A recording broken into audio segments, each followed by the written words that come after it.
I don't want to set the world on fire. I just want to start a flame in your heart.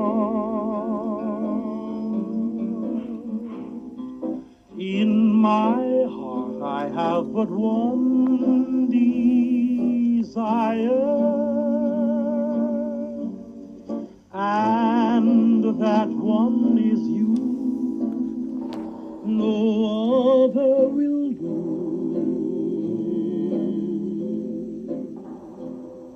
I've lost all ambition for worldly acclaim. I just want to be the one you love. And with your admission that you feel the same, I'll have reached the goal I'm dreaming of. Believe.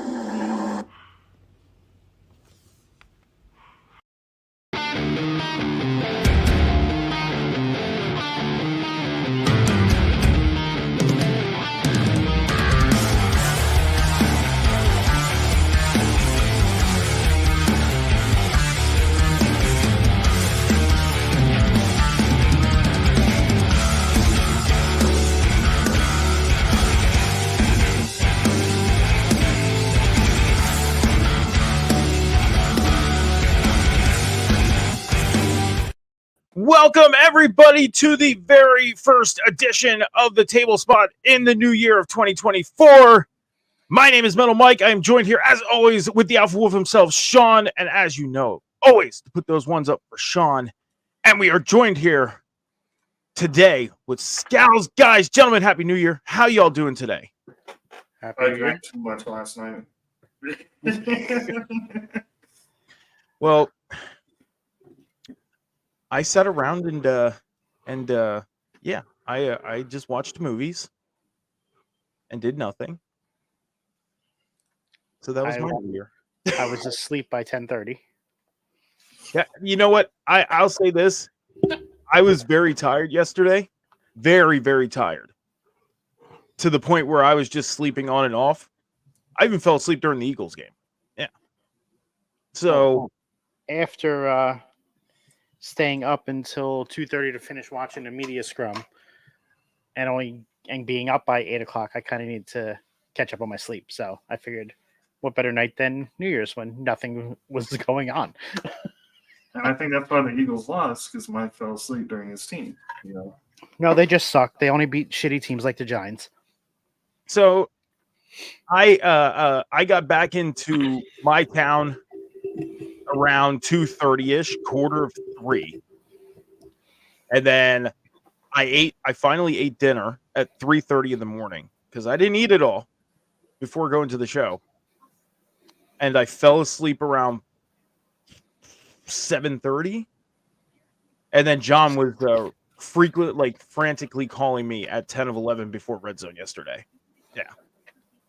And then after Red Zone, I just on and off was just sleeping. So I did watch the ball drop, though.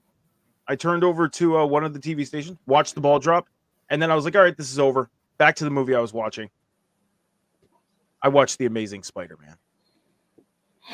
I kind of wanted to watch movies with Andrew Garfield in them for some reason. I was like, Spider-Man. I tried to play Fortnite with Sammy and Cam and Mystic and all them, and usually I get in gun game, I usually get like up to 20 kills, 25 kills, whatever, to keep up with them.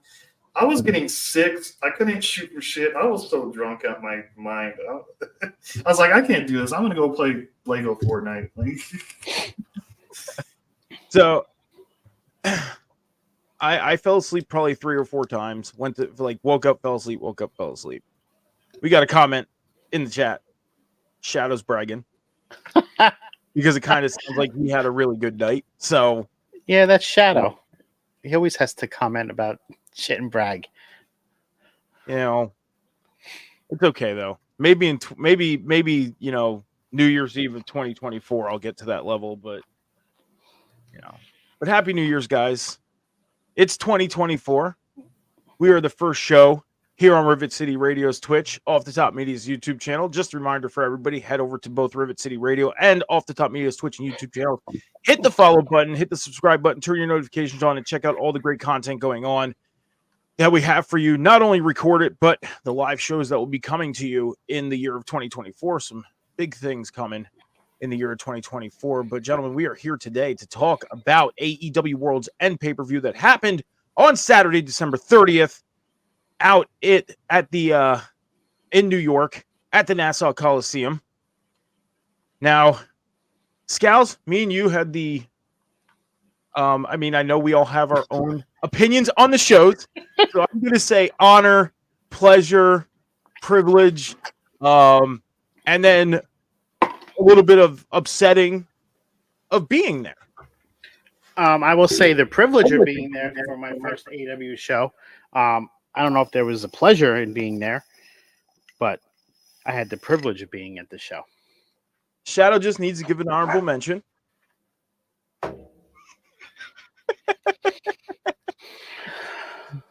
He fell asleep twice during the pay-per-view. So if I wasn't at the arena, I probably would have done the same. So I'll say this. I had the pleasure part was the fact that it was my first AEW show, the experience. And I know we usually give our, 1 out of 5s, 1 out of 10s type of deal. I'm just going to do that now.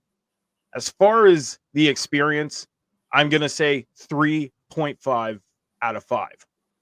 Because, again, I know it's an older building.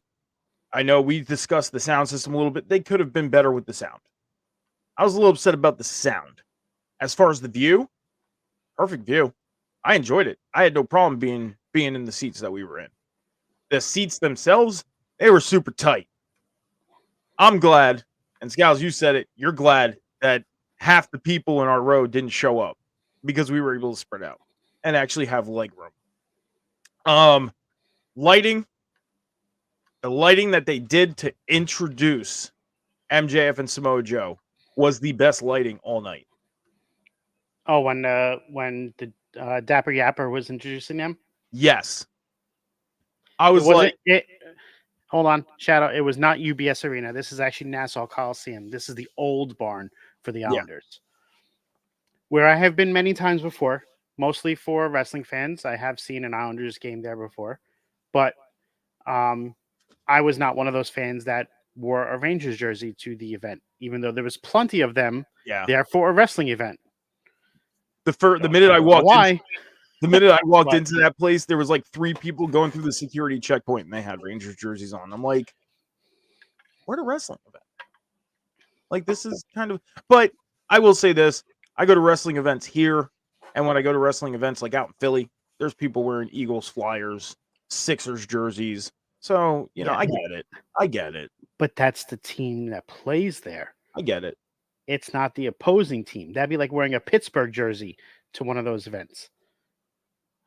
Would it have been a mistake if I would have wore like Eagles gear? Yes. I kind of thought about it. I'm not gonna lie. I did. And then I was like, no, I'm gonna throw my AEW shirt on. It probably would have been worse if you wore a Flyers jersey. I don't have a Flyers jersey though. But that's one jersey I don't have that I need to get. Because I don't, so I'm kind of throwing myself out there, but I order my jerseys from a website where I'm not paying a massive amount of money on. So, but I've yet to pull the trigger on getting a Flyers jersey. So, yeah. But to continue my ratings for the venue, beautiful venue. I'm not gonna lie, it was a nice venue, but the sound system kind of threw me off. The lighting part, though, when they were introducing MJF and Samoa Joe. I loved that lighting, and it was so clear for me. I need to go to the eye doctor, guys. I do. I'm getting old. The vision's kind of starting to blur up on me a little bit. So, certain lightings are clear. But, Sean, you had the perspective of on TV. So, how are things on TV? And it looked good on TV. It's fine to me. Before we get into that, can we address what Shadow had asked? Sure. I think if he wanted him on the show, they should have had this match first to get him in, get him out, be gone. And based off of his reactions and his answers to the questions in the media scrum, he doesn't believe anything is going on with this. He thinks it's all fake, all unsubstantiated, and that he has nothing to worry about. So, in his mind, he did nothing wrong by allowing Jericho to be on the show. But based off of what me and Mike witnessed with the crowd reaction, it was a bad choice to have him on the card. So here was my view of it from being in that crowd. Okay. With Chris Jericho, the one thing that threw me off very much, and I'll say this, my friend Hannah, it was her first wrestling event. She knew nothing of it. So I pulled up everything like I can find on the internet about the situation. I gave her my phone. I said, read this. This is what's going on right now. This came out a couple hours ago. And she read it. The crowd reaction was boo, boo, boo. We're going to sing Judas because of the experience, but then back to boo, boo, boo. The singing of Judas, though, was not even loud. You could tell it was only half the people singing it. Oh, yeah. Yeah. Yeah. Definitely. And with him being, and I know very, very much so that, and he talks about this openly, that he grew up in New York. Mm-hmm. So for that basically being a hometown for him, I mean, getting booed out of the building, I mean, that didn't surprise me. And then getting the chance, like Sean just mentioned, the crowd chanting NDA. Yeah. Now, again, the other thing is, too, it is, you know, and everybody's going to have, that's the thing, is everybody's going to have their own opinions on this. And I'm not going to get too deep into it. I'm not. By all means, I don't want to get too deep into this, especially with being the first show here in 2024. And we can end up having a very memorable show here today. So I'm going to say this. In a whole, I know people are going to have their own opinions on things. People are going to agree with things. People are going to disagree with things. And, you know, this goes along the lines, and I know this is a very deep subject.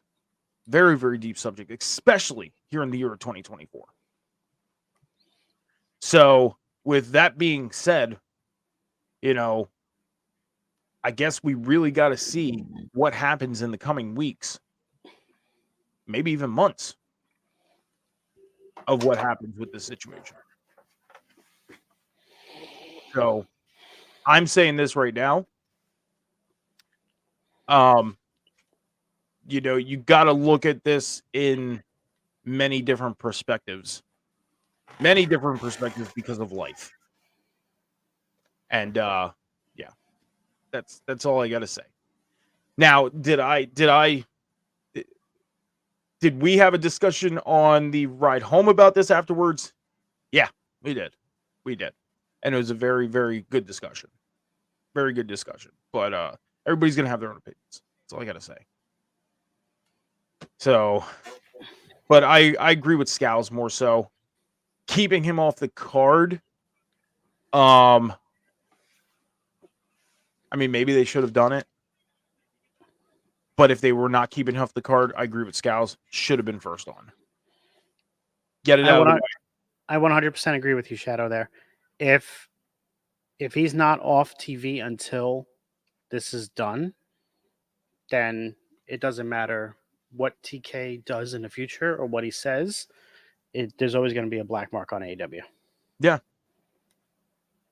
Because it just goes to show, it would just go to show that he's 100% siding with Chris instead of giving it that 50-50 of, okay, this is what came out. This is what was said. We need to investigate this. Until then, go home. Go home. And that's it. And I'll say this, they're not going to hurt themselves by doing that. They wouldn't. Because what we got on Friday with him and Sammy pretty much cleared up that air. Now they can move forward. Because originally it was Jericho and Omega who were the number one contenders for the tag belts. And they were supposed to go after the tag belts at the pay-per-view. Now, people thought that maybe they were going to fill in Sammy and put him in that slot, but then they made the 8-man. So they covered those ends. Now they can have new number one contenders for the tag belts. And then once everything is figured out with the situation, if he's guilty and he's gone, then so be it. You move forward.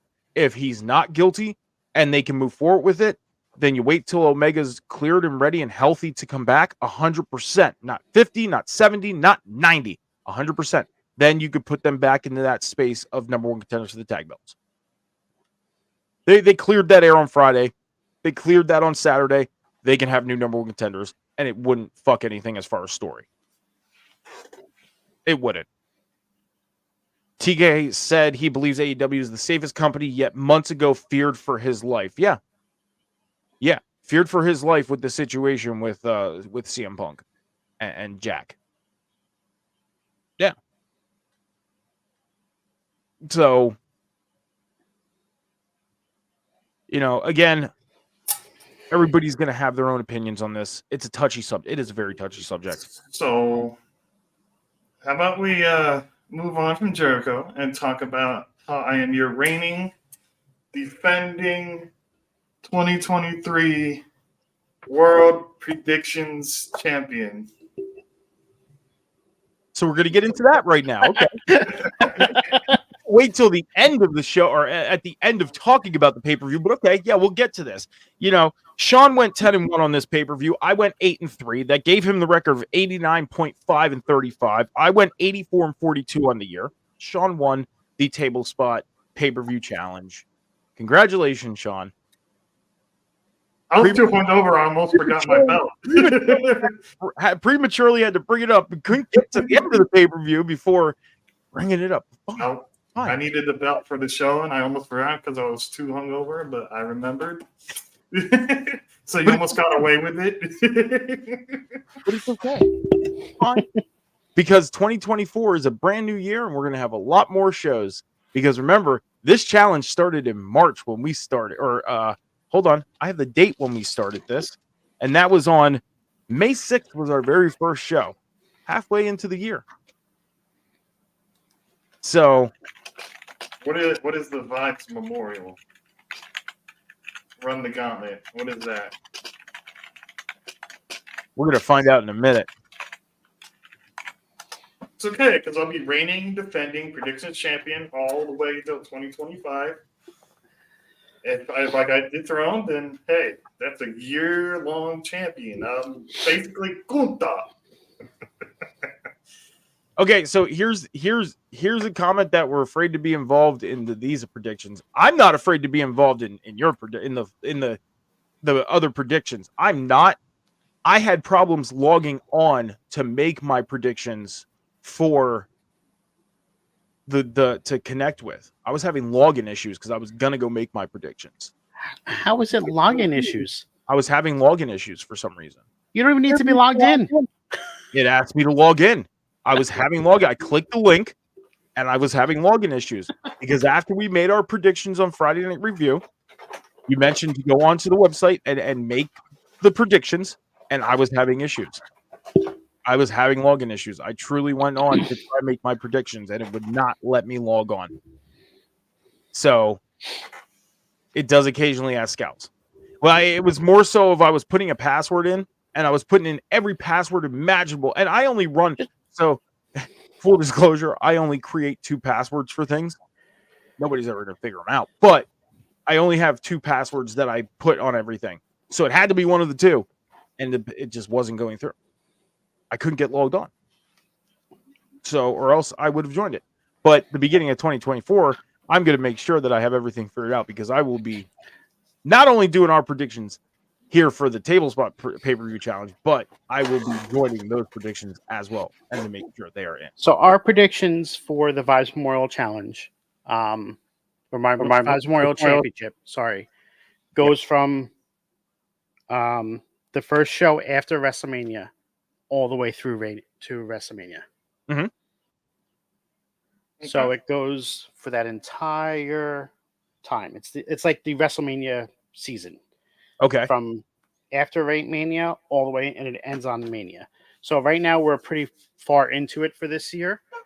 You could still join in to see where you end up and So it's how from close you could be. WrestleMania to WrestleMania. It's from the show after WrestleMania. Okay. So basically backlash. Or if there's an AEW one after that, because we include AEW and WWE. Yeah. If I had more people involved in watching other promotions like Impact, TNA, and New Japan and stuff like that, I need more than just 2 people that are interested in doing it to include those pay-per-views. I have included Slammiversary before into it as well. I do watch TNA. I will be at TNA next week. Well, it's on the 14th, isn't it? 2 weeks. 13th, I am checking its 14th, chat out. 14th. 2 weeks. But I will make sure I get it figured out to where I can log in, because I was having login issues with It me. just usually goes with your Gmail account. And that's what I was having login issues with. I truly was. And if I can find the link and try and log in, I'll show you. I was having login issues Well, it probably won't let you log in now because of the predictions. Yeah. But I'll have it figured out, because the moment I found out about those predictions, see, I thought it just was making our predictions in the chat. I didn't know we had to go to a link when we first came on. So then once I found out to go into this link.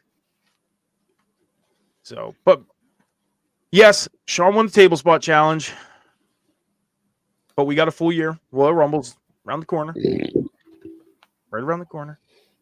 So, yeah. Don't worry, sir. Your 5.5 match win. You got 2023. Now we got a full year. Oh, we're gonna get it. We're gonna get it. I feel like the Super Bowl champions right now. I get a full year to brag. Shadow, is this the one you did last year on TikTok that you're going to do? Or is this the same one we always do in our server? Because I'm getting those ready to be announced as well.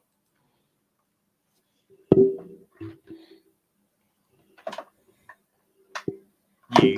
So that means it's for his TikTok one. Okay. Alrighty. Well, guys, we're going to get into it. AEW Worlds End. Now, there was a pre-show. We had some matches on the pre-show, and as we go down, gentlemen, if you want to talk about the matches, I will say this. The first match that I seen was the first match on the main card, because got to the venue pretty much 10 minutes before the event started, so I see nothing from the pre-show. But Willow Nightingale defeated Chris Statlander by pinfall. Gentlemen, if you want to talk about this match for a minute, you're more than welcome to. That was surprising, I would say the least. A surprising choice. I really thought Chris Statlander would win, but, good for Willow. I hope it brings a Chris Statlander heel turn, though. I mean, it's always good to see 3 women's matches on a card for AEW. So that was the only good thing with it.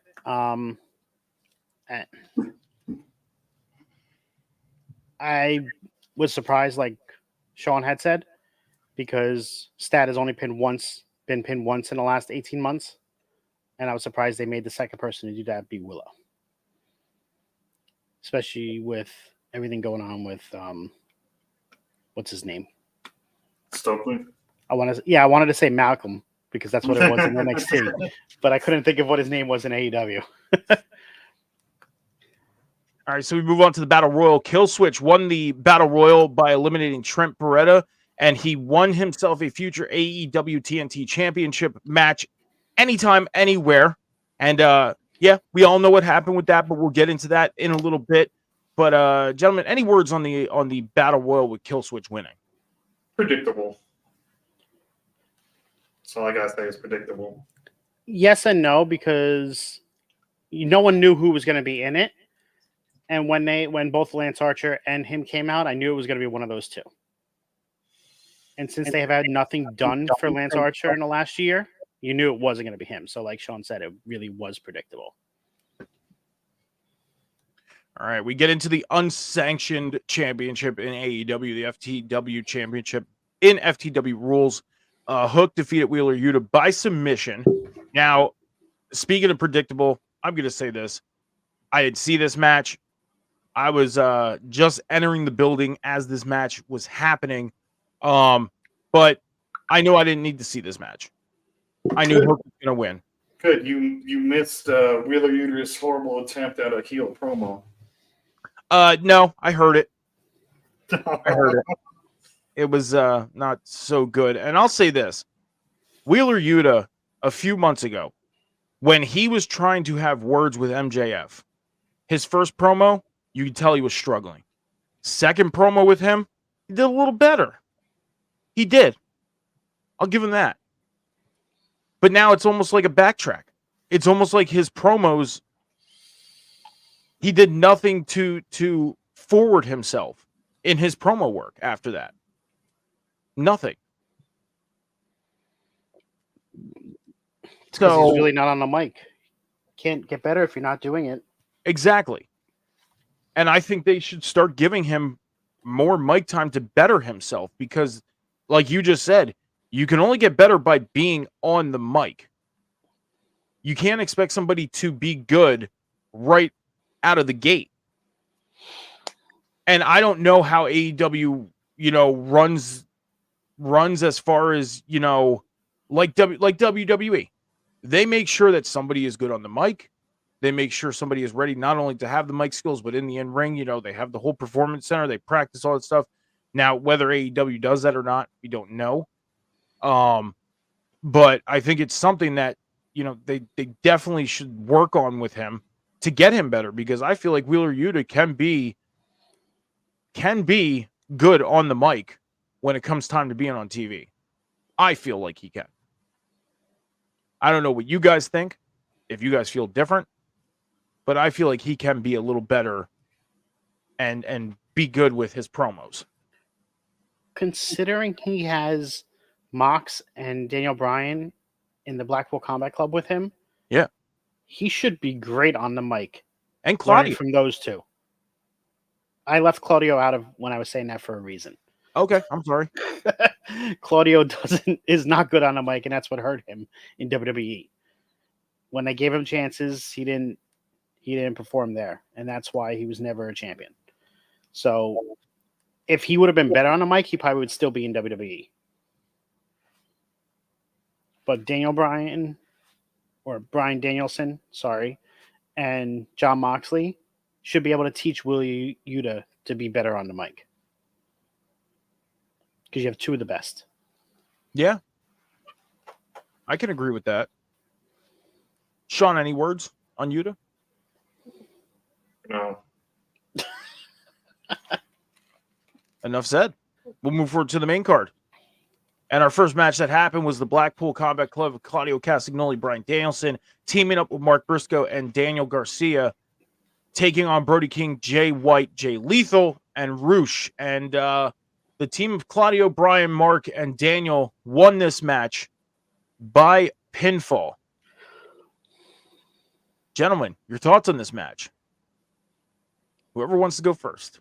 It was actually surprisingly pretty good. It was, I knew they were not going to have Daniel Bryan lose, or Bryan Danielson. He's been losing a lot lately, so.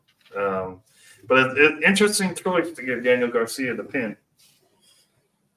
So. He's the only one who would benefit from it. Yeah. That's why they did it. The only person that's not hurt by the loss on the other side is the person who took the pin in Jay Lethal. Yeah, I definitely agree. It does help Daniel Garcia. The only thing I think is not helping him is that whole dancing gimmick. He needs to stop doing that. And I'm glad that we didn't have to see that at all. I am. I was just sitting there. I was like, please don't start fucking dancing. Please do not. Okay, Daddy Magic, calm down. Oh man. Like no, like I think it would be so much better if he got rid of that. Because when you've seen him feuding and having his matches with Bryan Danielson, and when he was in that split of, leaving the JAS and going with the Blackpool Combat Club and being with Bryan Danielson, it was like, okay, they're getting somewhere with this kid. He does good in ring. I think he'd be better off being out of JAS and being with these guys. The dancing does not benefit him at all. It doesn't. This pinfall win does, but get rid of the dancing. Because Mark Briscoe, yes, we know he was in a very successful tag team for many, many years. And he even said it himself. He's a rookie again with being in singles action. And with it being basically his first year as a singles guy, I don't think he's doing too bad. He has good matches. He's progressing as a singles guy. And I think they can go somewhere with him if they do it right. But I definitely agree they benefited with having Daniel Garcia get the pinfall. We move on to our second match of the main card. Miro taking on Andrade El Idolo and CJ Perry in El Idolo's corner. And Miro getting this win by submission. Sean, your thoughts on this match? Didn't need to be on the pay-per-view, but I understand why, because it's Andrade's last match. Miro's the right win. Miro's the right one for the win.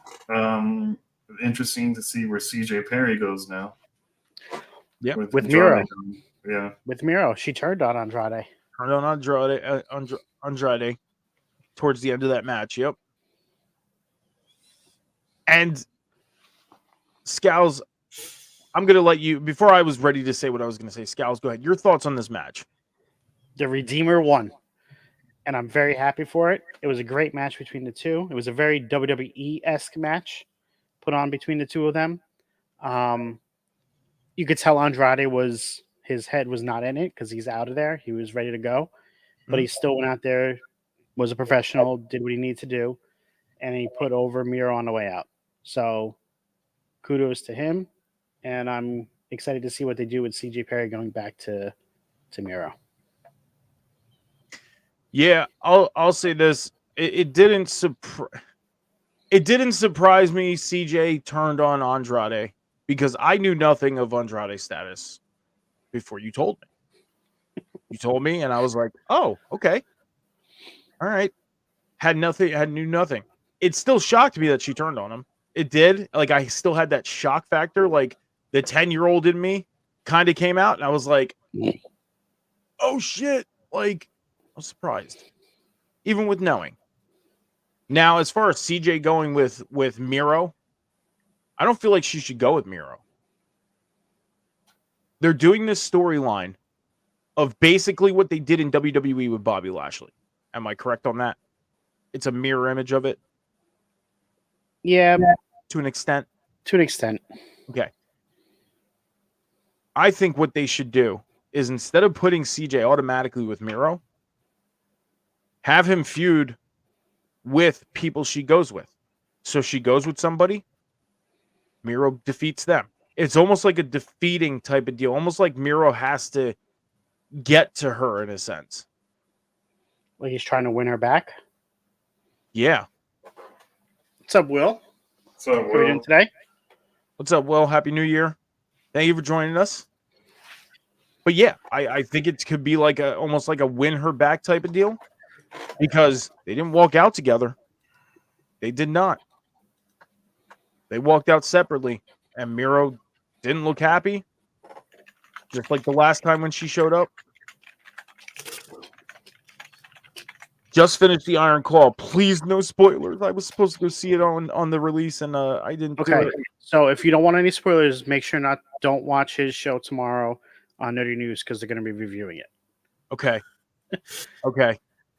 Tomorrow at 4:20, right here on Rivet City Radio, Nerdy News, they'll be doing a review of Iron Claw. So if you are interested, make sure you check it out. And I watch Nerdy News, so I guess it's the one episode I didn't join in on. Okay, because I want to see this movie. Go watch it tonight, so then you can. I don't have the funds to go watch it tonight, so just gonna have to wait until maybe this weekend. So, move on to the AEW Women's World Championship match. Timeless Tony Storm with Luther taking on Riho, and Tony Storm defeated Riho by pinfall. Scals, we got Nope. We got the little I don't even want to talk about this match. This match was a waste of time. This was a waste of time. Sean, do you have anything to say about the women's title match? I actually loved it. It was, how can I say? It was timeless. I loved it. I loved Tony Storm. I know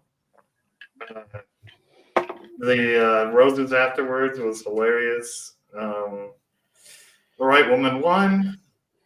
I expected someone to come out to challenge her afterwards. I don't know. Maybe I was just thinking way too ahead, but she hinted it at the press conference, the media scrum anyway. So maybe, who knows?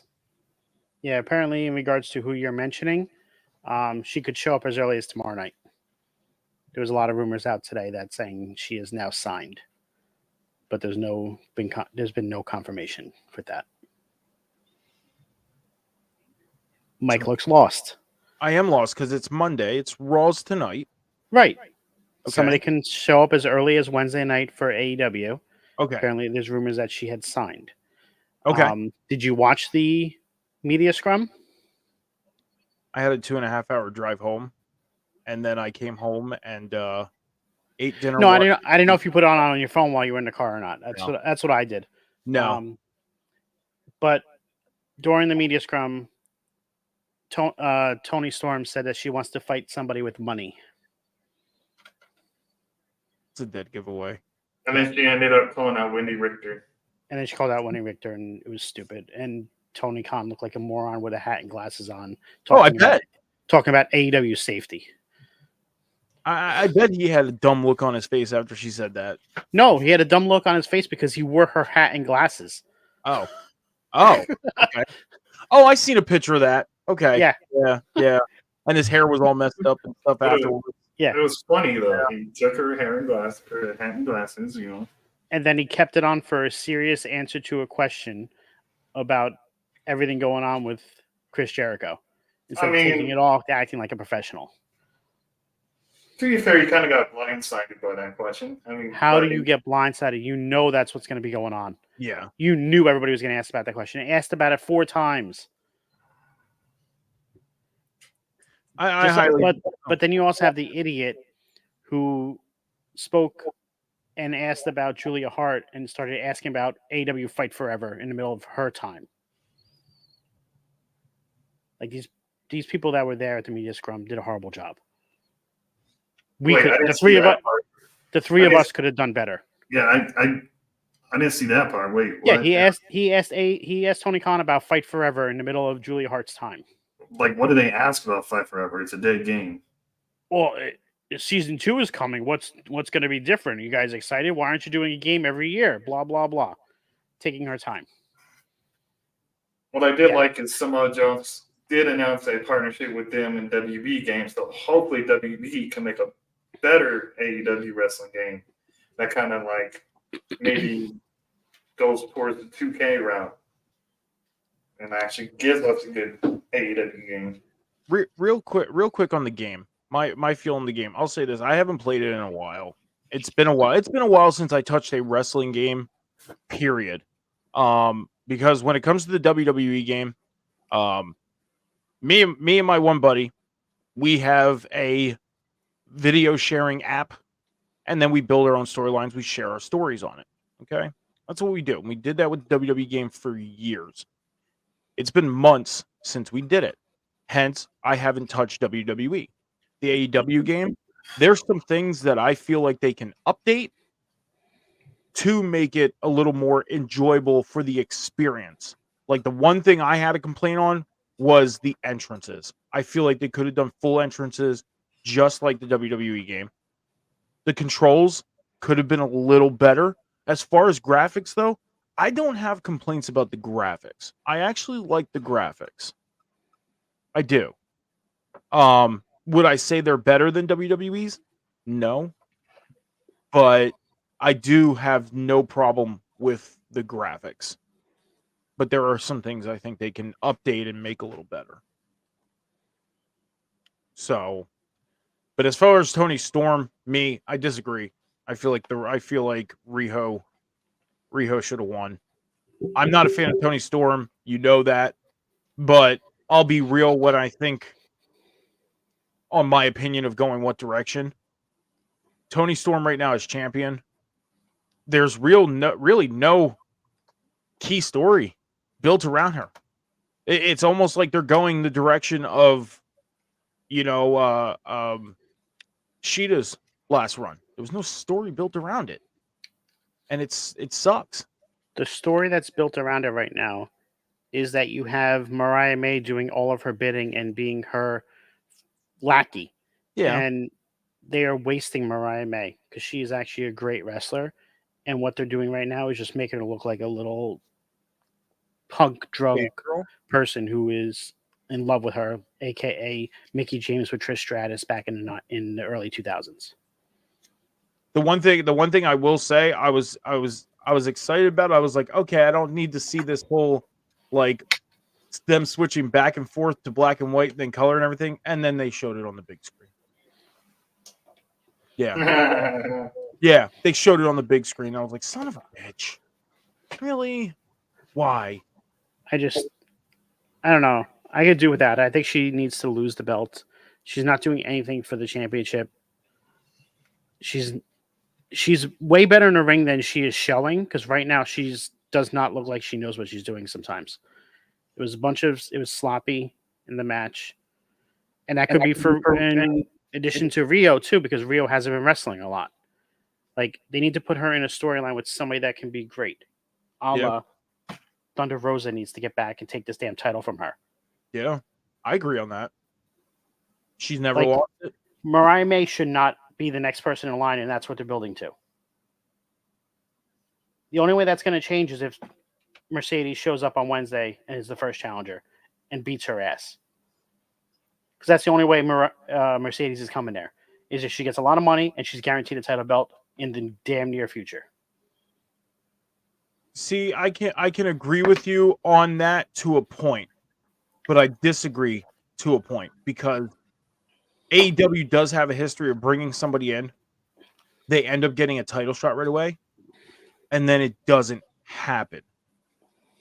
Like, there's certain people they'll bring in, get a title shot right away, and it doesn't happen. And then they wait too long and the wrong time to put the belt on them. Mm-hmm. Just like Chris Saraya. Yeah, Saraya, Chris Statlander, like, wrong time. They wanted Saraya to be because it was in Wembley, and it was the wrong time for that. And it didn't help that Jamie Hayter got hurt, because that would have been a better storyline. But they need to put a better focus on this women's division, and it's hurting all the wrestlers involved. And 90% of the wrestlers in the women's division are great performers, great wrestlers. But what they're given is not.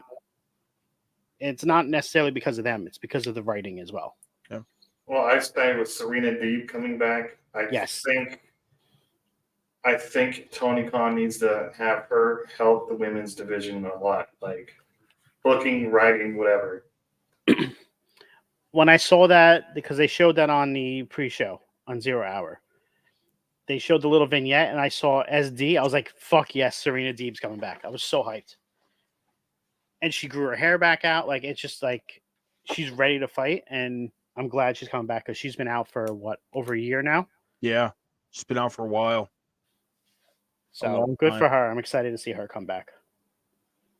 I definitely agree on the, Thunder Rosa getting back into the women's world title. I understand they had her in that little storyline surrounding the TBS championship, and she really wasn't, for better purposes going forward the TBS title, but she was involved in that situation with Abaddon, Julia Hart, Sky Blue, but I think her getting back into the women's world title picture, and hell, they can even do the fact of her winning the belt and then her having, a rivalry in a match with Mercedes, and they could do it at Double or Nothing. And that would be a hell of a match. Hell, even a main event match for Double or Nothing. So, we'll have to see what they do in the next coming weeks. And Wednesday's right around the corner. We're on Monday night. We're 2 nights away. We'll move forward. Swerve Strickland was originally supposed to take on Keith Lee, but because of Keith Lee's injury, he ended up taking on Dustin Rhodes. And before this match even started, Strickland attacked Dustin Rhodes, pretty much damn near almost took the man out by almost breaking his ankle. And they get in the ring. Dustin says, "Let's go." They ring the bell. Swerve ends up getting the win by pinfall. Gentlemen, Scals, let's start with you. Your thoughts on Swerve and Dustin. Should have been a squash. There's no other reason that you're building up Swerve to be this guy coming out of the Continental Classic, and he takes 20 minutes to beat Dustin Rhodes after attacking him and damn near making him unable to walk. No reason. The right man won. It just took too damn long for it to happen. Sean, your thoughts? Swerve, Dustin. I think it was a good match, but shows that Dustin still can go, But that's Swerve won, and the right man won. They're still pushing Swerve, so that's good. Yeah, I agree. They're pushing Swerve. This should have been a squash match. I mean, they took 10 minutes to start the match and then 9 other minutes to do the match. This should have been a squash. It's understood I believe Dustin's done now. It's January 1st. He said he was done at the beginning of 2024. I mean, if that was his last match, I mean, he went down with his back on the mat. That's pretty much the way that retires go. And but with pushing Swerve this way, they should have done it that way. I highly agree with that. They didn't have to do, a 10-minute attack and another 9-minute match. But I can kind of get the point because you wanted to kind of get that intensity from Swerve. I was looking at his face on the big screen because couldn't see his face from where we were at. And I was like, the emotion, like not the emotion, but just like his facials was just like, all right, like he's trying to become that guy, that heel. And he's going to be there. Is he fully there yet? No, because he's getting a lot of the crowd reaction, but I think it's going to get to the point where he's got to get the crowd to be like booing him out of the building to be that heel. We'll move forward to the 8-man tag match, and we speak highly about this. The Latex Gods, Chris Jericho, Sammy Guevara, Sting, Darby Allin took on Ricky Stark, Big Bill, and Takeshita and Powerhouse Hobbs. And Jericho and Darby, Sting, Sammy, they end up getting the win. Gentlemen, your thoughts on this match? I think we're going to have Sting lose. I knew it. I always think we're going to have him lose, but with the news that came out hours before, it kind of sucked the life out of the match for me, Like, because the fans weren't responding and yeah. Okay. Scowls? This was my favorite part of the night because I got to see Sting wrestle. Got to give him a standing ovation at the end. Got to witness his entrance. So, no matter what happened in the match, I was just excited to be there for it. But you knew Sting was not losing. He has yet to lose a match in AEW.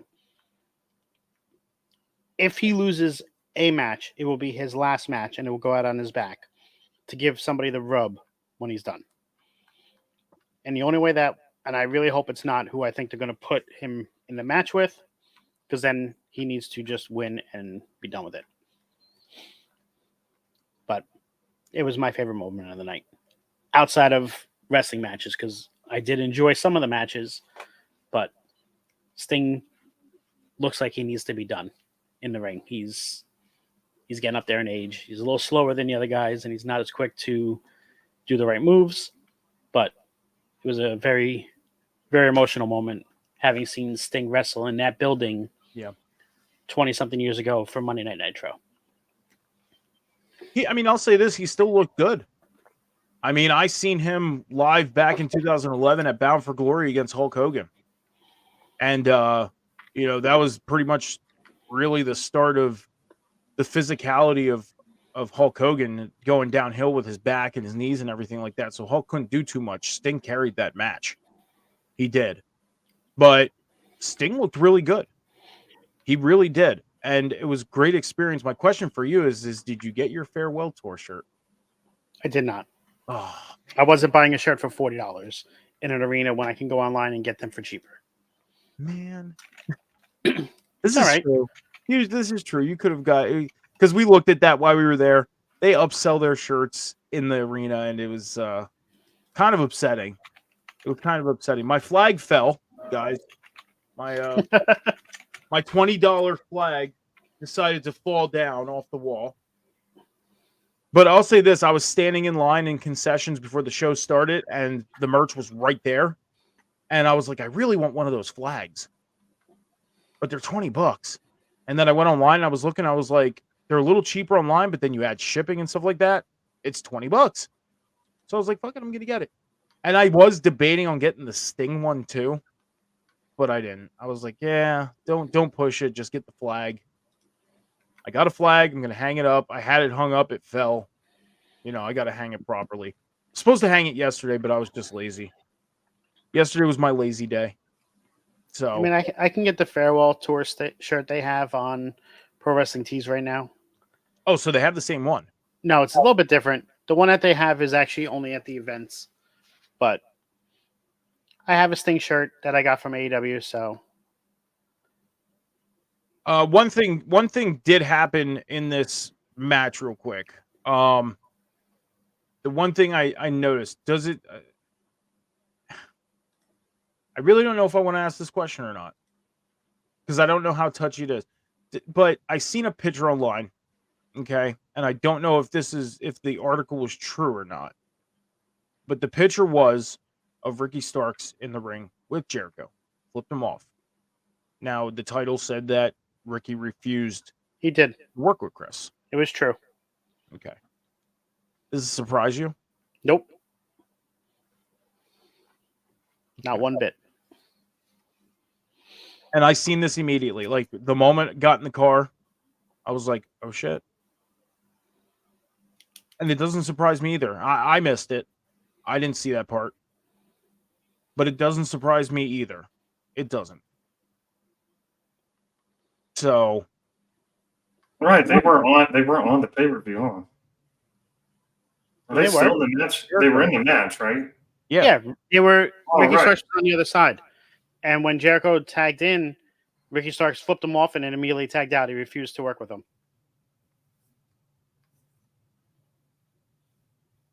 Yeah. So it was pretty interesting. Yeah, he got in the ring, flipped him off. That was it. So, but that was one moment I didn't know if it was true or not, because again, I missed it. Read the article, and as I always say, some sources you can believe, some sources you can't.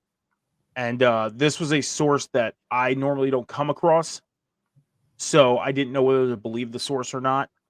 Now, again, with everything going on, I should have probably believed it, but at the same time, it's like, you just never know. Let's move forward.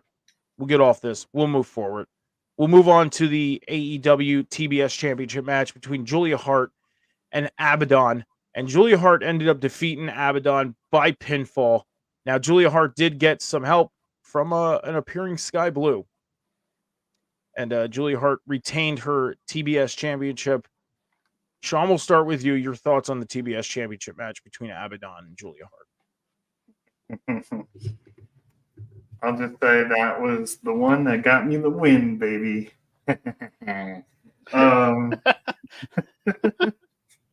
Never bet against the house, you know. You had no hold on, time out. You had that thought up for the last like 24 hours, didn't you? You did.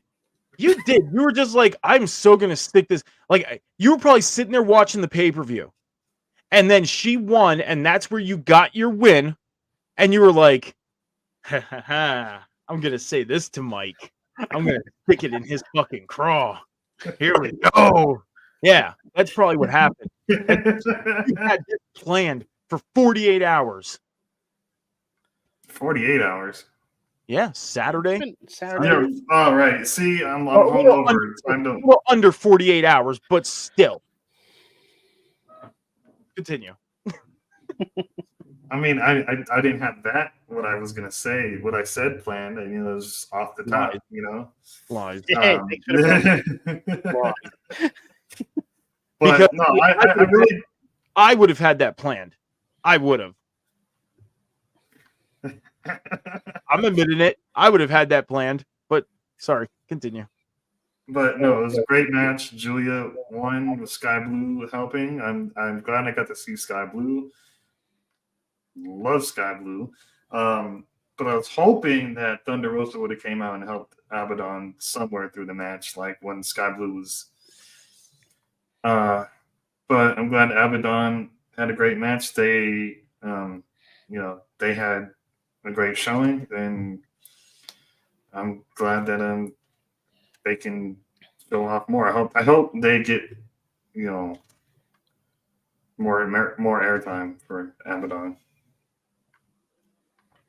Scow's your thoughts on the TBS title match? I will say Julia's Hart entrance, seen live in person, is pretty awesome. The way they do everything, the crowd singing to hers with the parts where the house always wins. Yeah, like it was pretty damn cool. I'm happy she won. I wanted her to win, so I was excited about that. Yeah, it was a good match. She just keeps getting better and better ring every single time. Yeah, I agree. I'll say this: as much as I wanted Abaddon to win, I'm not upset Julia Hart retained. It could have went either way for me. I'm a fan of both. I agree. The entrance was freaking awesome just to experience. It was. And that's one thing I noticed with what they do live, opposed to what WWE does live, is they really take chances with doing things in the dark. They really do. Because from where we are now, if we were sitting lower, it probably would have looked a little different. But like, it was pitch black. Like, it's almost like they knew what to do and where to go. Because when you go to a WWE show, for example, I went to Elimination Chamber in 2020. Now, if you remember the moment of Aleister Black taking on, now Malachi Black, taking on AJ Styles, The Undertaker showed up. And I was in the arena for that. It was in Philly. And the lights went out. You see, pitch, but it was dark, but it was, it was light enough to see the Undertaker come out, do his thing, choke slam, and go back out. AEW, on the other hand, they were pitch black. You couldn't see any movement down by ringside. So that freaking impressed me. Like, I was like, holy crap. I know I'm kind of like talking about like the whole like mirage of things, but it was just it just amused me. The little thing that amused me was that, like, I was like, oh shit. And experiencing both their entrances. Now, I wish Abaddon's entrance, I know you got to kind of, evolve as a character as you go on in your career. But I wish I could have seen Abaddon's entrance from when she first came in AEW. Because the crawl thing that she does, she goes a little faster now. She doesn't do the slow crawl. It's a faster thing now. Again, I'm just nitpicking. I don't know why. But great match overall. I was very impressed with these two. Again, not upset with who won. I would have taken either. But we'll get into the pretty much the controversial parts of this show. And the first controversial part of this show, Adam Copeland taking on Christian Cage. Now, Christian obviously had the prodigy Nick Wayne and Shayna Wayne down by ringside. This match, a total of 25 minutes. And I'll say this. I've seen no holds bars matches in person. I've never seen a no holds bar match as brutal as this one was. This was the most brutal match I've ever seen in person. And I've seen an Elimination Chamber match. I've seen ladder matches. I've seen steel cage matches. But this match was the most brutal I've ever seen in person witnessed. Adam Copeland ended up defeating Christian Cage for the TNT Championship. Then moments later, Killswitch came out with his contract that he won, was ready to cash in and win the TNT title. Christian was able to kind of swerve him into giving him the contract to sign, and Christian, within 11 seconds, won back the TNT title. So, guys, your full thoughts on this match. Scowls, let's start with you first. Match of the night. And then the worst decision of the night. All rolled into one, ruined. It brought everybody down from the high they were on, from Adam Copeland winning his first championship in AEW to then immediately losing it 11 seconds later, as you said earlier in the night, that the match was only 11 seconds. So, do I think they made the right choice? No. I think in the end it's going to come back to bite them, because this reminds me a lot of WCW booking, and that's when the downfall started. So if they don't do something, you didn't need to have another match after this. You did not. This could have been the end of this storyline, and then you could have had Luchasaurus get it back, and then you could have started a storyline between Lucha and Christian. It would have made sense. This was not necessary, in my opinion, at least. Now, let me ask you this, and this is something I was thinking of immediately when Luchasaurus came out.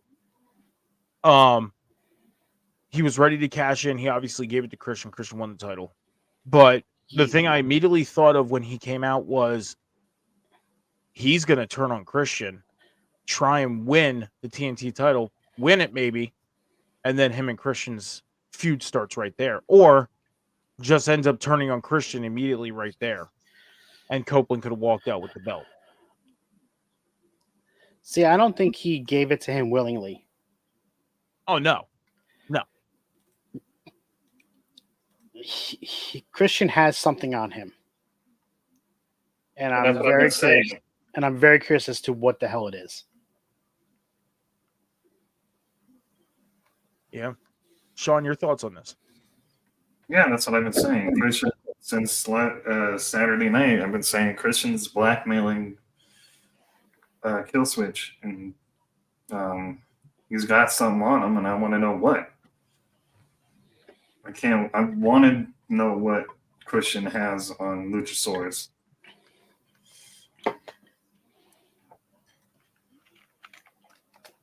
Yeah, I mean, I'll say this. I highly agree this was match of the night. I was very entertained by this match. I'll say this. I even came home. When I came home, I seen like highlights of this match. I didn't see the full match on TV. But that little spot where Nick Wayne,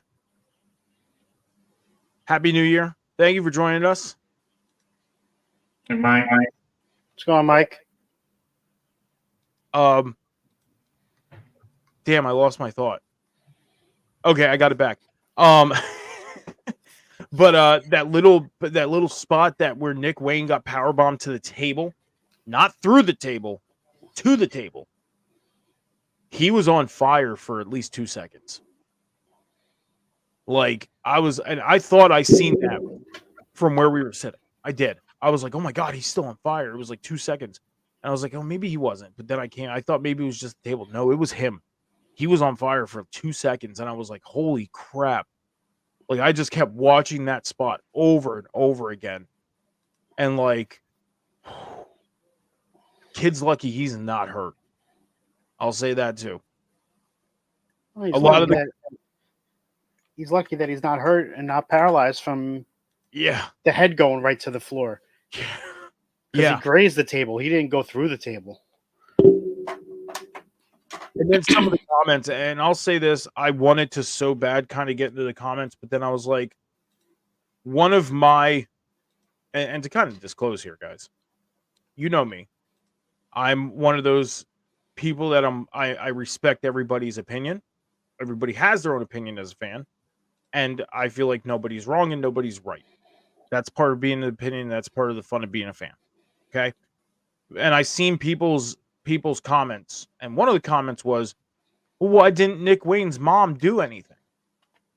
And I wanted to get involved in the conversation, but then I was like, you know what, Mike, don't do it, because there was a post on Twitter yesterday that was up, and a question was, what is your New Year's resolution as a pro wrestling fan? And I commented that I wanted everybody just to enjoy it, have fun, be a fan. That was my comment. That's my resolution as being a fan. Because we have it. As fans, we have it so well right now with everything that's around. WWE, I almost said WWE, but WWE, AEW, TNA, MLW, the indie scene, women of wrestling. Like, we got wrestling in a whole is thriving right now. It is. We have it so good as fans. And I just want to enjoy it. At the same time, I understand that everybody, again, is going to have their own opinion, and I respect it. But I'm not going to let anything ruin things for me. That's the thing I'm going to keep in the back of my mind, is not letting anything ruin it. I'm going to enjoy it. 2024, I feel like it's going to be a great year in the world of professional wrestling. And it kicks off tonight with day one. Thank you, Mike, for the sub on Rivet City Radio. We appreciate the support. I just saw that Deonna Purrazzo is expected to sign with AEW too. Really? Yeah, along with Mercedes. Interesting, because there was all the rumors of her going back to WWE and her wanting to be there. Which makes me happy, because I get to see Deonna Purrazzo again this year sometime. Meet and greets and stuff. So I'll say this. She has done such great work in TNA to the fact where she deserves, whether it's WWE or AEW, she deserves to be there. She has worked so hard in Impact.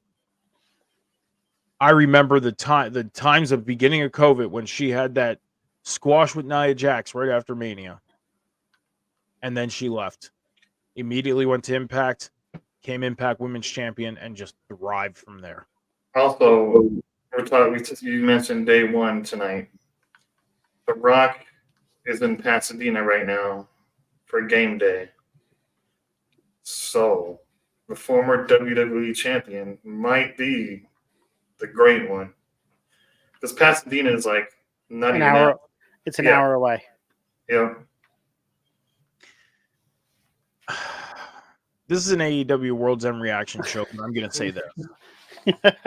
If it is The Rock that comes out tonight on Raw, I'm immediately hitting the record button. Now, normally what I do with Raw is I normally record it and watch it Tuesday, but I may watch it live tonight. And if I'm watching it live and it is The Rock and is not somebody returning to make a splash, I'm hitting the record button and I'm going back to watching movies or playing video games tonight. Hey, man, I love The Rock. Come on now. I love The Rock. I will say this. What if he's not the only one, though? Well, then if it's after him, I guess I'm going to be seeing the recording on tomorrow when I go back to watch it. Because I normally watch Raw on Tuesdays, so I can skip through the commercials. I normally do. But it's the beginning of the new year, and I thought maybe I should get back into watching things live. So I got a couple hours to decide whether I'm going to watch it live or not. And if I decide to watch it live and that happens, yeah, I'll be a little upset. And it's funny, I had a conversation with my cousin last night on the phone, and he said he thinks it's going to be The Rock. I said probably Brock Lesnar. Well, that was a lot of the rumors. And you know who's at the Rose Bowl right now with The Rock is none other than Nick Khan. Nick Khan is there. Yep. It'll be the I'll be okay with Brock, but The Rock, he makes an appearance. He goes in the ring. Happy New Year. Welcome to Monday Night Raw. Finally, I'm back in Pasadena. Smell what The Rock's cooking. Walk out. I love The Rock, but that's taking away TV time from somebody that can have that TV time. See, you're missing the entire thing of what's going to happen. We're going to get The Rock versus Roman, and it's going to happen in Australia. Well, then he should be showing up on SmackDown. Because this is how he gets back. Because Triple H teased somebody big coming back for day one because they want people to watch Raw. You got to remember. Well, why would it be Australia, man? I'm selfish. Why would it be there? Why would it be there? Because you want Roman on that show. Yeah, and that's like a WrestleMania moment for them too. I'm selfish. I want to see The Rock wrestle, and if he wrestles at WrestleMania, I'll definitely. He's not wrestling, but he's not wrestling at WrestleMania. That's still going to be saved for Roman versus Cody. Yeah. And this is how you still get that match to happen, by doing it in Perth in front of 70,000 people. And just as big as Australia, that's February. Yeah, it's I think it's February 18th. Now, if I get a passport expedited, would that come less than 90 days? Sean, it's not worth it for the plane ticket, the hotel, and everything else just to see this man wrestle one 10-minute match. It is worth it. It's The Rock. I got you. You've never seen him wrestle before? I have. I mean, when I was a child. Then it's not worth it. I've never seen him wrestle. If you've never seen him and this was your one time and one chance to see him and you wanted to do that, fine. I can understand. But you, like myself, who have seen him in the ring wrestle before. I've seen him wrestle many times. I was there for when he did the Rock concert in Sacramento. That's what I'm saying. So. You got to witness his best time. Yeah. Not his washed up time. See, now I've never had the pleasure of seeing him in ring, but I've had the pleasure of meeting him and getting a picture with him. I fucking hate you for that. I swear to God, I'm still jealous. Like, I don't care if I sound like that jealous person. Fuck you, Mike. Rub it in my face. One of my Funko Pops back there is The Rock. It's autographed by him. Fuck you too, Scouts. God damn it. Scouts, if you don't know this story, real quick, my mom, so here in Allentown, we used to have the Wild Samoans training school. Okay. Ran obviously by AFA and Samu. And it was WXW. I believe they're down in Florida now. Because I don't think we have them here anymore. I have not seen anywhere that the school is anymore around here. I believe they're strictly down in Florida now because I know they had WXW down in Florida and WXW C4 was up here, ran by Samu. I also did security for a couple shows back in 2007, 2008 for them. But in 1999, it was 3 weeks before The Rock and Triple H in the Iron Man match. And my mom, she used to work at the hospital here, and AFA was sick, and he was in the hospital for a couple days. My mom took care of him and pretty much told him, like, her son's a pro wrestling fan, huge fan, whatever. And they were doing a charity show here for one of the wrestlers that passed away. So some of the guys from WWE came in to do that show.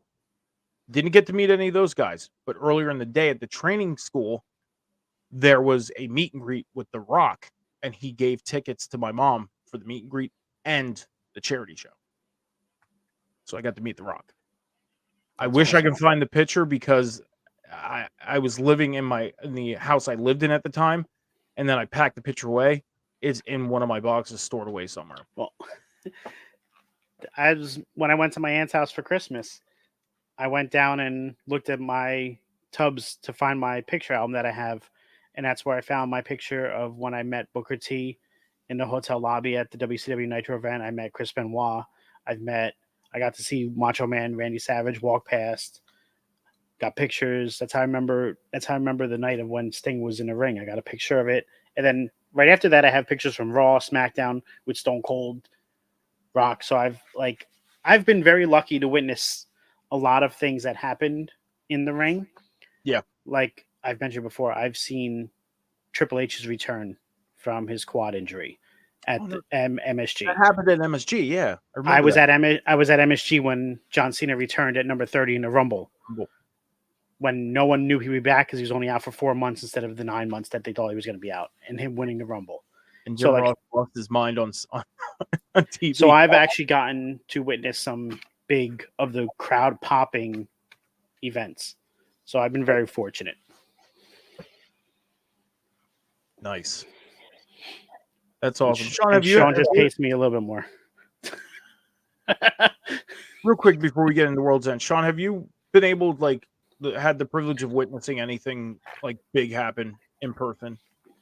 Ronda Rousey's debut WrestleMania match. I've been there for Soraya's retirement for WrestleMania, like WWE's her first retirement in New Orleans. Taker versus Cena. Obviously, it was a squash match.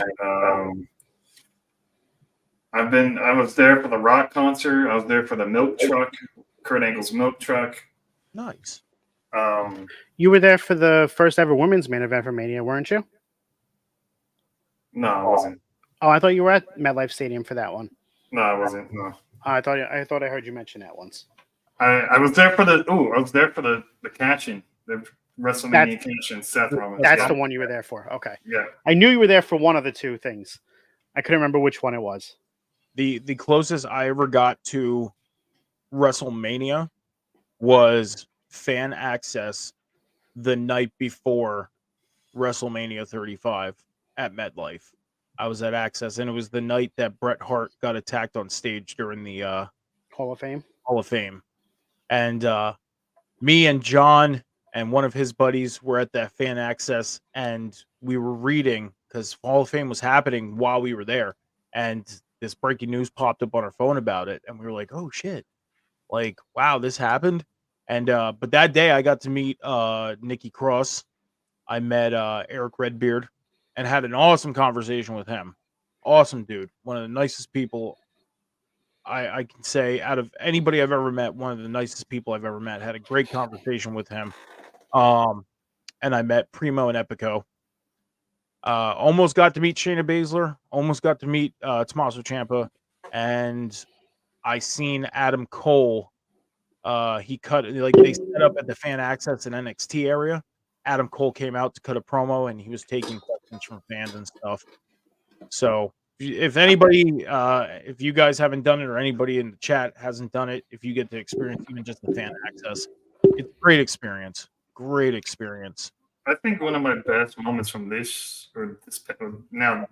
year, it's so weird to say, it's still, because it's just the first day of 2024, was actually getting to meet the Big Show at the bowling event I went to. I'm so glad I went to that bowling event for AEW, because I got the Big Show, I got all of the Dark Order, I got Mel helped me meet Dean Malenko. When was that?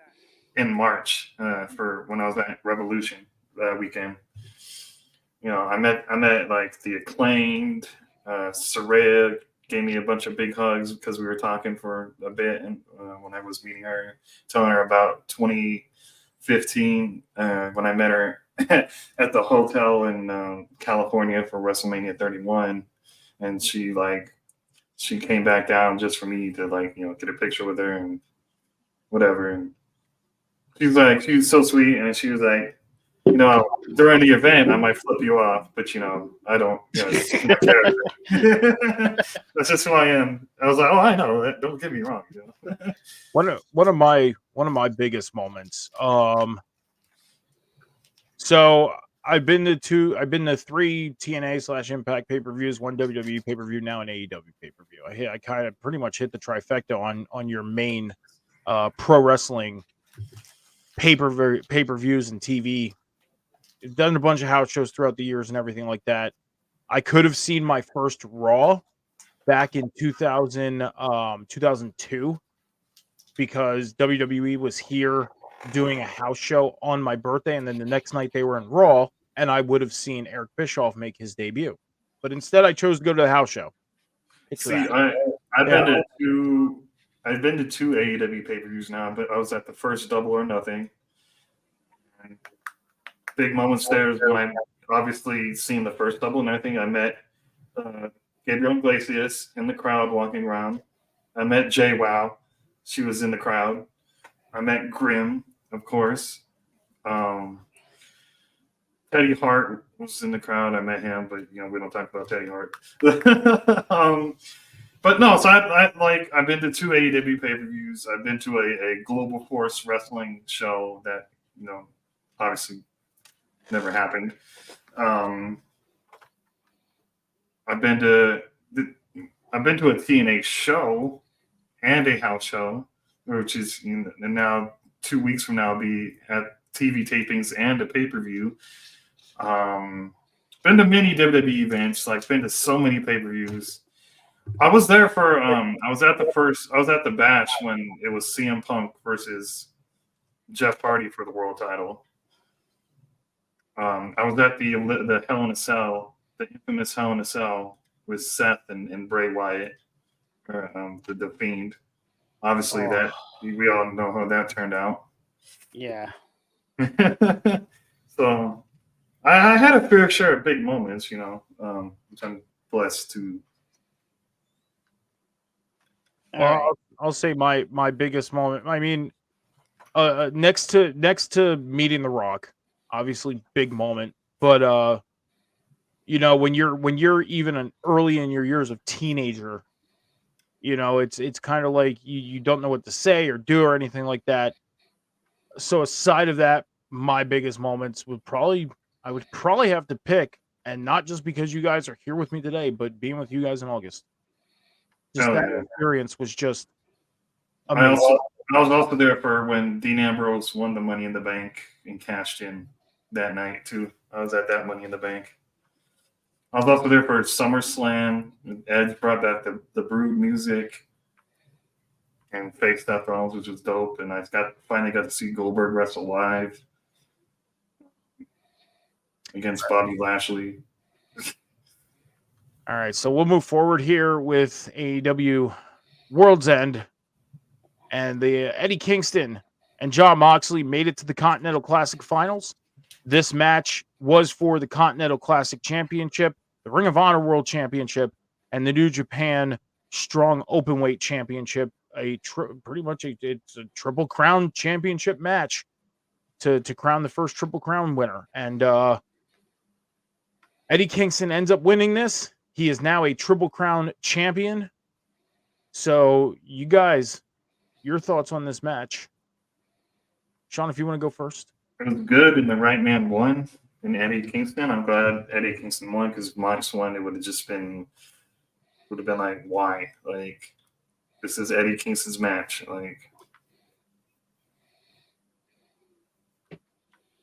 Okay. Scowls, your thoughts? I mean, it wasn't my cup of tea.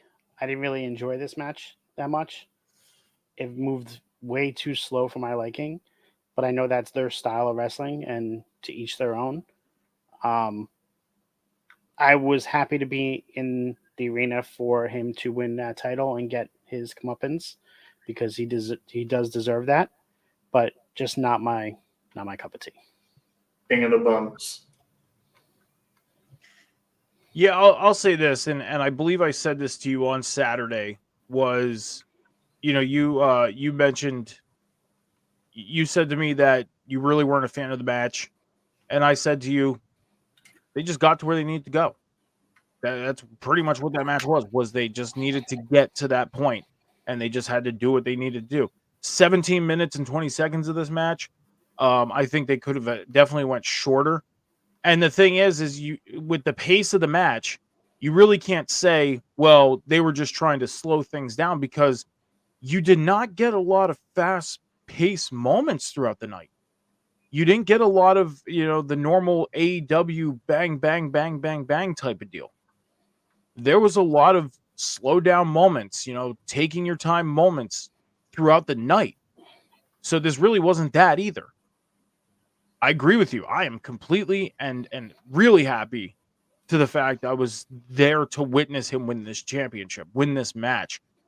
Finally getting to see Eddie Kingston, because I've been a fan of his since he showed up on my, I guess I'll say, computer screen, because when NWA first came back in 2019, I would watch the first couple episodes sitting here at my computer, but then quickly realized, oh, wait, I have a smart TV. I can get YouTube on my TV. So I would sit on my couch and watch it on the TV.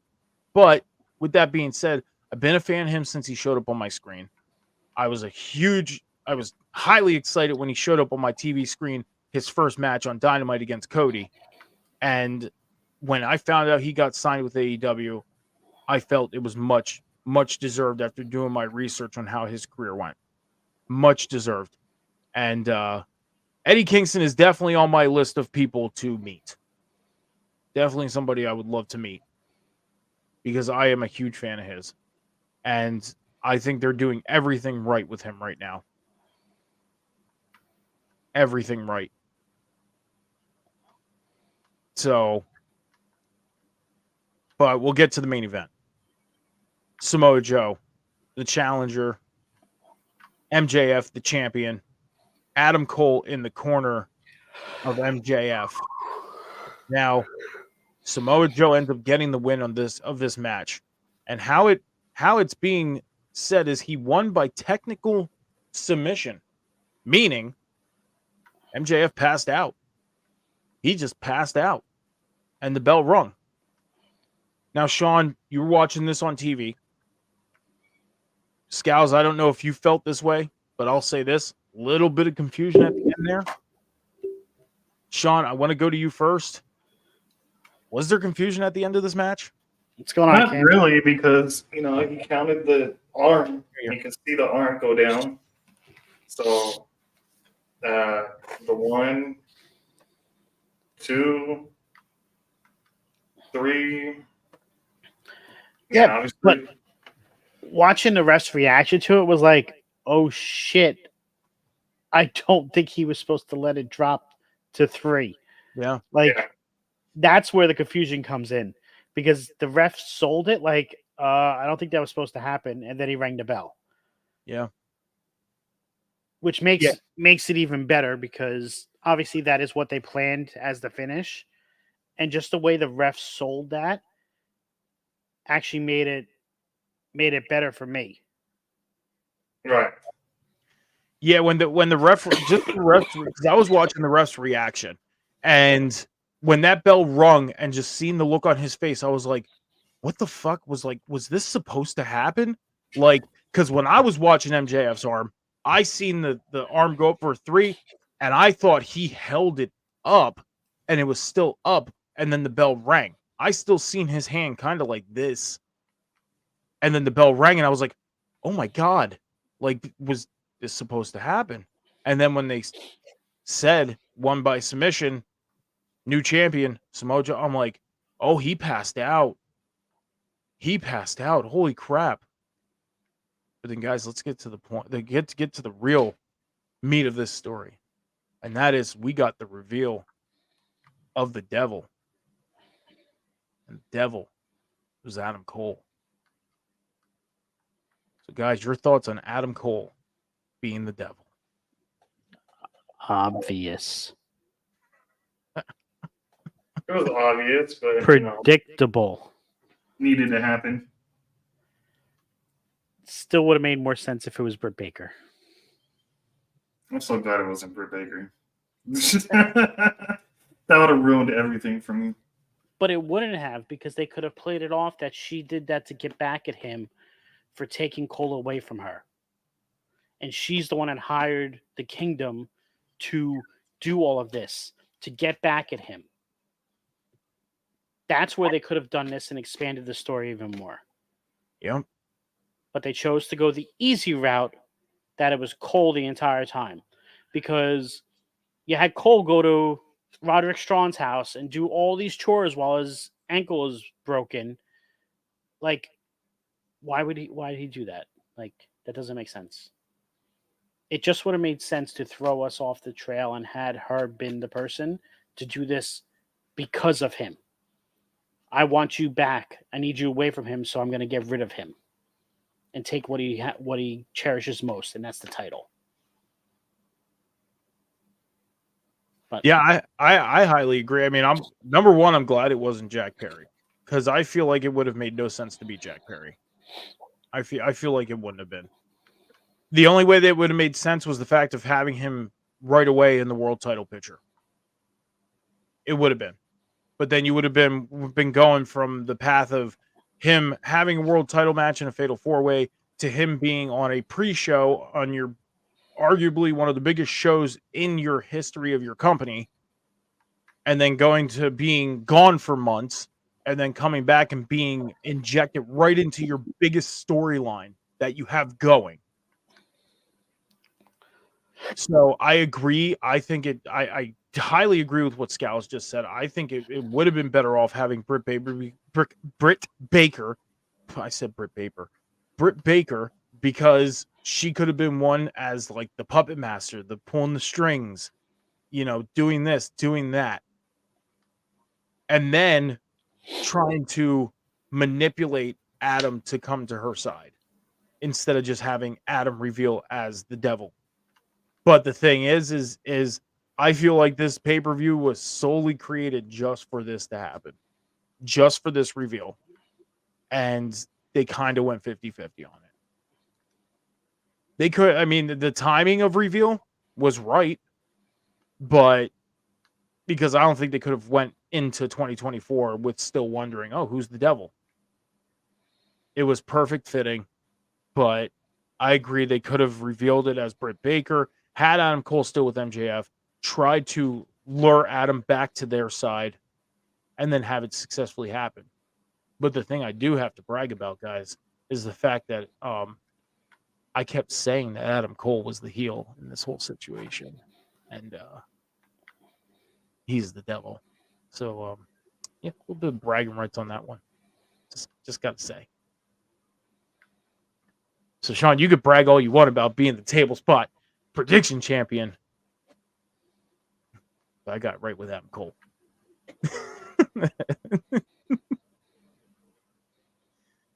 So, guys, that was it with AEW Worlds End. So, before we start, yeah, go ahead. This was my first show going to for AEW. First ever AEW show, first ever AEW pay-per-view. I mean, after everything, all the pay-per-views that AEW has done, and you feel like it's can't miss, TV can't miss everything, this one missed. Okay. This pay-per-view was not on their normal standards. It's very much like you just said, they put this pay-per-view together just for the culmination of the Devil storyline. Yep. Because some of the matches were throwaway matches, like the 2 8-man tag matches. You didn't need to have either one of them on a card. Now, I'm glad that they had the Sting one because I got to see Sting wrestle one last time. But you didn't need those. Like Sean said, you didn't need Miro versus Andrade. You didn't need Statlander versus Willow on the pre-show on 0 Hour. Like, this pay-per-view could have been 7 matches, and you could have had everybody get their time. And I think it would have been it would have been a better show than what it was. So as far as the Andrade and Miro match, I agree and disagree to the fact of it being on the show. The way of agreeing is because, again, like you said, throwaway match. The disagree is because, like you said earlier, Andrade just didn't seem like he was really in it. But again, they had to close out that storyline before he left. To throw away a storyline. We've seen it done before. Storylines get started and then just miraculously just go away for what reason we don't know, and then it never goes back to. But they still have 2 people there that are involved, and that's Miro and CJ Perry. So it seems obvious they're going to continue with that. They could have put that on 0 Hour, is what I'm saying. Like, if they were doing If they, because they always do 0 hour, they always put something on there. You could have had that on 0 hour. You could have had the FTW Championship on 0 hour, and you could have moved the Battle Royale to the main card. So basically, like the Battle Royal opening the night, though, seeing that they went the route Correct. of Luchasaurus coming out towards, Yes. third last match. Okay. Yep. Gotcha. Okay. I can agree with that. I can. And especially with Miro and Andrade being on 0 hour, I can agree with that. I can. Because, again, like you said, he didn't seem like he wanted to be there, but they had to close out that story, and they were already in the thick of it, and they're going to continue this with Miro and CJ Perry. And as much as I wasn't a fan of when they were doing in WWE with Bobby Lashley, I feel like they're doing it a little better here because they're not getting, like, they know, as fans, we know Miro and CJ Perry are married. The way they went with it with Bobby Lashley was a little cringy. I'm going to say that.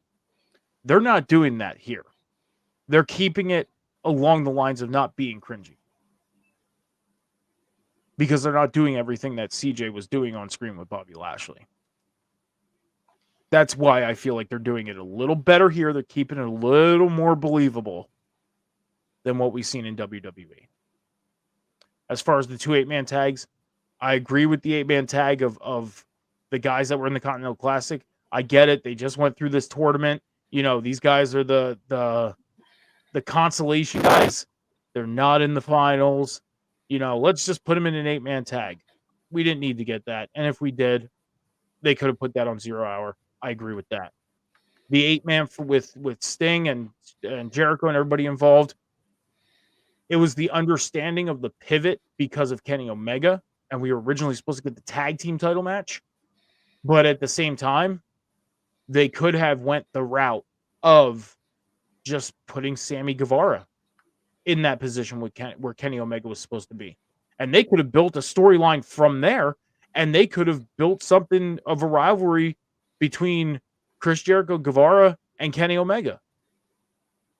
And we could have finally got a Kenny Omega, Chris Jericho rivalry in AEW. Because I said it 2 weeks ago, I said that they could build a proper Kenny Omega, Chris Jericho rivalry here in the States because they got it in Japan. Now they can do it here and do it properly. So have Sammy come in, they could have had Sammy come in, tag with Chris. They could have won the tag belts. They could have won the tag belts. And then once Kenny came back, Kenny could have gone to Chris and started saying stuff like, hey, we were supposed to win these, whatever, build that up and then get it to the point where Chris turns heel. Sammy could be a heel. And then Sammy can play the whole, you got to go through me to get the Chris. And then he goes through Sammy Guevara. And then we get Chris Jericho and Kenny Omega. And it doesn't even need to be a long played out storyline. It doesn't need to be that big. So, but they hear noises and they start barking. I don't know. I mean, so, but I agree with you on the 0 hour thing with the 1-8-man, the Andrade Miro. And I understood the pivot with the other 8-man, but they could have done it differently. So, but Scals, moving forward, we are in 2024. And Sean had to step away for a moment. He'll be right back. So I'll start with you. We are in the new year of 2024. Obviously, in many situations in the world of pro wrestling, they're obviously not going to hit the reset button on, but in some situations, the reset button gets hit because, storylines are still going on. But we've yet to see we don't see many people involved in storylines. So my question is, my first question is, I'm not going to ask these questions together. I'm going to ask them separately. My first question is what storyline would you like to see progress and move forward and possibly be done? In AEW? all around the world of pro wrestling. What storyline are we seeing right now that you would like to see them at least come to a head in 2024? That's tough. Now we just got the reveal of the devil in AEW. Yeah, that went on for too long. And we're gonna get the continuation of it. We are. There's gonna be a continuation. It's not done. So, I mean, you think of it, we got the Judgment Day, we got the Bloodline, we got the devil storyline going on.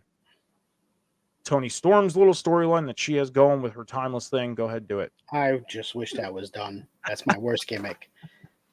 That is the worst gimmick. Pull this one up. It's the new merch shop.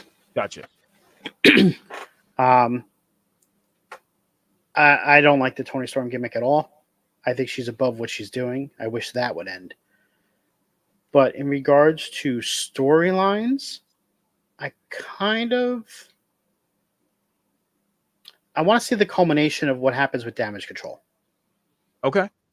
Like, I know it's coming, and they've already started the teasing, but I want to see how it actually happens with the turning on Bayley, and then Bayley catapulting herself back into being a champion, because that's what's going to end up happening from it. I just want to see how it happens, and I think it starts with her winning the Rumble. Okay. I do have a second question, but we'll get to Sean real quick with the question. Sean, there's many storylines going on in the world of pro wrestling today. You know, you got the Bloodline, the Judgment Day, you got the Devil storyline that, you know, obviously we finally got the reveal, but it did not come to a head. It's going to continue. Just like Scal said, Damage Control. You know, what storyline right now in the world of pro wrestling would you like to see ultimately come to a completion in the year of 2024? Oh, fuck, the Bloodline. Definitely. Tired of that shit. Okay. And why would you like to see it come to an end? Because what the fuck is the point anymore? There's nothing to it anymore. I'm just bored of it. Still. Okay. I think I'll say this. I've been saying this for a while now. I don't think we are even close to the Bloodline storyline being done. I think Jey Uso is just a ploy-in and a fill-in to kind of be like that. You know, you see in movies where a guy that's supposed to be a bad guy kind of goes with the good guy and then goes back to the bad guy and tells the bad guy, like, hey, this is what their plan is and all that stuff. I think that's what Jey Uso's role is. And I think we see Jey Uso back with the Bloodline. For some reason, I got that feeling. And I don't know why, because he is very, very hot right now as a babyface. He is. But the Damage Control thing, I agree with you on, Scowls. I want to see that come to a head. I ultimately would like to see Asuka and Kairi Sane and Io Sky become a group of their own. I know the question would be like, oh, what can you call them? You call them the Kabuki Warriors. Keep the name going. It's just a 3-person group instead of 2. And there you go. You don't have to come up with a new name that's not going to make sense. See, I think Dakota Kai is going to take over the leadership, and she's going to be the leader of the group. It seems that way. Because she does tend to kind of pull the strings. She does. The one storyline I would like to see kind of come to a head is the Judgment Day.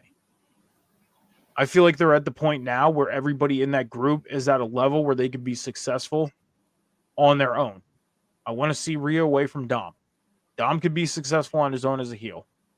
Finn Balor and Damian Priest, you can keep them as a tag team if you want. That's okay. Earlier in the Judgment Day, I don't feel like Damian Priest at all benefited, but he finally got to that point. Now I feel like JD McDonough is in that position.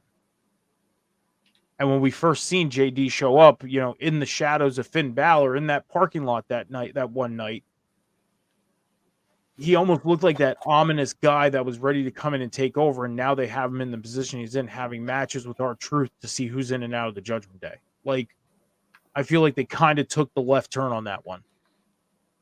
But as far as that, I'd like to say, because I feel like even Damian Priest now can go out on his own and be successful. He's gotten to that point. Real quick question before we shut things down. Anybody you want to see get into a major storyline this year? Is there anybody you want to see? Sean, you go first on this one. I have to think about this.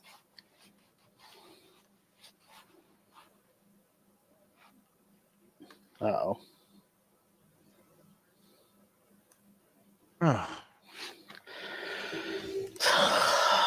Why did I know? Why did I know?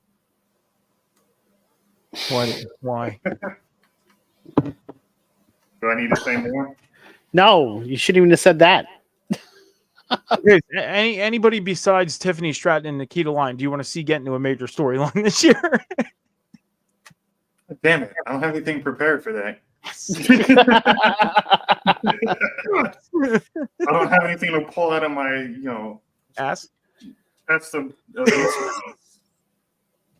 but look how cute this Squishmallow is.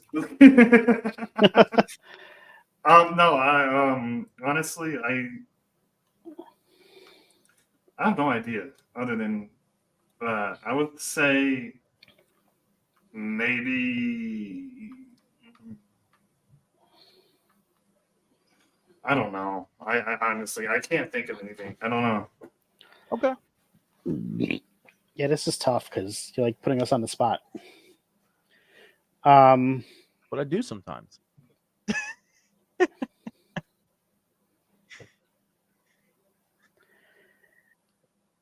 I want to see Drew McIntyre win a championship in front of fans. And I possibly think it could happen tonight. Okay. At day one, they're making this show a big thing. What bigger than having a title change happen on your first episode of Raw for 2024? He doesn't need to hold it for long. Yeah. Damian Priest comes out and cashes in. No, not the same night. Don't fucking pull a stupid AEW shit. Yeah, we've all heard the rumors that was started speculating on Saturday in regards to Andrade returning tonight. But yeah, I would like to see Drew McIntyre win a title in 2024, a world championship in 2024. Okay. I can agree with that. I can. I think he definitely does deserve to win the title in front of fans, just to get that what he should have got in 2020. If he doesn't win a title, then he didn't resign. Yeah. Because he's on like that not day to day, but he's on that like it expires right before WrestleMania. Yeah. It's a very short contract. Yep, he has essentially 3 months remaining right now. Yeah. As far as me, the comment took one of my answers is Jade Cargill. I want to see her debut. I want to see her get involved in the big storyline. I think she can do it. I think she can hold her own in a big storyline. But if I had to pick one person finally getting into a big storyline and into a world championship picture, and I'm probably sounding a little, greedy on this one because I am a huge fan. And just like Scal said, being able to see Sting in person, I was excited for that. But I was excited to see Darby Allin because I'm a huge fan of Darby Allin. I have almost a similar tattoo that he has. Nothing's over till you're underground. He has it on his chest. I have it tattooed on my hand. I'm a huge fan. I would love to see him get into a huge storyline and be in a world title picture. I would. Darby Allin would be the one person. I have a few people, but Darby Allin would be my one. Because I think he's done a lot of work and he gives himself up a lot for that company to be able to be inside a huge storyline. But do it. You could do it after Sting. Sting is done at Revolution. That's who I think he should lose to. Darby Allin. He should wrestle Darby Allin, go out on his back, and pass the torch to him. Okay. I can agree with that. There are rumors about what B. Dave has just said. New stages for Raw and SmackDown. But if they do happen, it won't be till October when the new contracts take place. I don't see them doing a new one now and then a new one then. It would cost them too much money to do that. All right, guys. Well, I mean, we made it to the end of the first show of 2024. So, Scals, this is your first appearance on the table spot, man. First time appearing here on the show. So, with that being said, where can everybody find you, not only on social media, but on the network here? So you can find me here on Off the Top Media. It's Off the Top Media for YouTube and Twitch. And then you have Off the Top Media _ for TikTok, Instagram, and Twitter. Awesome. Sean, socials are on the bottom. If you don't mind, people go over to Sean's social medias right now. Hit that follow button, notifications, check out everything Sean's doing on his personal social medias. But Sean, let everybody know where they can find you on the network here. You can find me right here, usually on Sundays, back to our normal times this week. And you can find me on random episodes of Off the Top Media on Off the Top Media on one of their various shows they have. So you'll find me eventually somewhere. All right, then all my socials are on the bottom right there. Everywhere you can find me, Metal Mike 714, Instagram, X, TikTok, Snapchat. Add me on Snapchat. That's the one place where people do not add me. Add me on Snapchat. I put things on Snapchat that I do not put on X. I put things on Snapchat that I don't put on TikTok or Instagram. So add me on Snapchat. Don't be afraid, but you can add me right there on the socials, Metal Mike 714. I made it pretty easy for everybody. But you can find me, as Sean said, every Sunday night here on the table spot at 10 p.m. Eastern Standard Time, 7 p.m. Pacific Standard Time.